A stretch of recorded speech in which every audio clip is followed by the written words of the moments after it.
നമസ്കാരം. ഏവർക്കും മന്ത്രാക്ഷരിയിലേക്ക് സ്വാഗതം.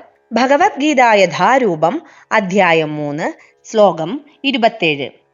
പ്രകൃതേ ക്രിയമാണാനി ഗുണൈ കർമാണി സർവശഃ അഹങ്കാര വിമൂഢാത്മാ കർത്താഹമിതി മന്യതേ.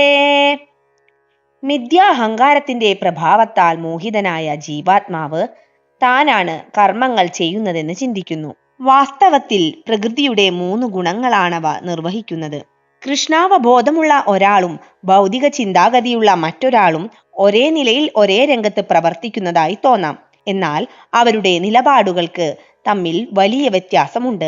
ഭൗതിക വിഷയങ്ങളിൽ തൽപരനായ മനുഷ്യന് താനാണ് എല്ലാ കർമ്മങ്ങളും ചെയ്യുന്നതെന്ന മിഥ്യാഹംഭാവമുണ്ട്. ശരീരയന്ത്രം പ്രകൃതി നിർമ്മിതമാണെന്നും ഭഗവാന്റെ മേൽനോട്ടത്തിലാണ് അത് പ്രവർത്തിക്കുന്നതെന്നും അവൻ അറിഞ്ഞുകൂടാ. ചുരുക്കത്തിൽ താൻ കൃഷ്ണന്റെ നിയന്ത്രണത്തിനധീനനാണെന്ന് ആ ഭൗതികവാദിക്ക് അറിഞ്ഞുകൂടാ.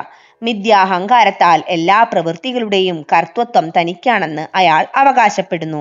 അജ്ഞാനത്തിന്റെ ലക്ഷണമാണിത്. സ്ഥൂല സൂക്ഷ്മ ശരീരങ്ങൾ ഭഗവദാജ്ഞയനുസരിച്ച് ഭൗതിക പ്രകൃതി നിർമ്മിച്ചവയാണെന്നും അതുകൊണ്ട് ശാരീരികവും മാനസികവുമായ ഏതു പ്രവൃത്തികളും കൃഷ്ണാവബോധത്തോടെ ശ്രീകൃഷ്ണ സേവനമെന്ന നിലയിൽ ചെയ്യപ്പെടേണ്ടതാണെന്നും അവൻ അറിയുന്നില്ല.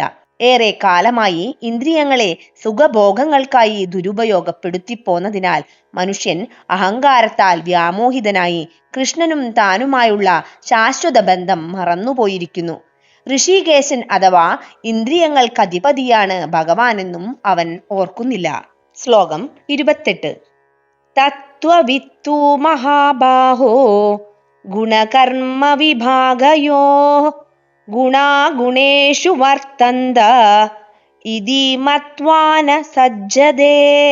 പരമസത്യം ഗ്രഹിച്ച ഒരാൾ ഭക്തിഭരിതമായ പ്രവൃത്തിയും പല കാംക്ഷയോടെ ചെയ്യുന്ന കർമ്മവും തമ്മിലുള്ള വ്യത്യാസം നന്നായി അറിയുന്നു. അതുകൊണ്ട് അയാളുടെ മനസ്സ് ഇന്ദ്രിയങ്ങളിലോ അവയ്ക്കു വേണ്ടുന്ന ഭോഗങ്ങളിലോ വ്യാപരിക്കുന്നില്ല. നിരപേക്ഷ സത്യമറിഞ്ഞവന് ഭൗതികതയുമായി ബന്ധപ്പെട്ടതുകൊണ്ടുള്ള തന്റെ കുഴപ്പം പിടിച്ച അവസ്ഥയെപ്പറ്റി നന്നായി അറിയാം. പരമദിവ്യോത്തമ പുരുഷന്റെ വിഭിന്നാംശമാണ് താനെന്നും തന്റെ സ്ഥാനം ഭൗതിക ലോകത്തിലായിരിക്കരുതെന്നും അയാൾക്കറിയാം. സച്ചിദാനന്ദ സ്വരൂപനായ പരമപുരുഷന്റെ ഒരംശമെന്നതാണ് തന്റെ വ്യക്തിത്വമെന്നും ഭൗതികമാണ് ജീവിതമെന്ന ഭാവനയിൽ താൻ എങ്ങനെയോ കുടുങ്ങിപ്പോയതാണെന്നും അയാൾ മനസ്സിലാക്കുന്നു. അതുകൊണ്ട് അയാൾ കൃഷ്ണാവബോധ പ്രവർത്തനങ്ങളിൽ ഏർപ്പെടുന്നു.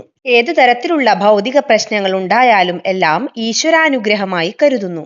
പരമസത്യത്തെ അറിയുന്നവനെ ശ്രീമദ് ഭാഗവതം തത്വവിത്ത് എന്ന് വിളിക്കുന്നു.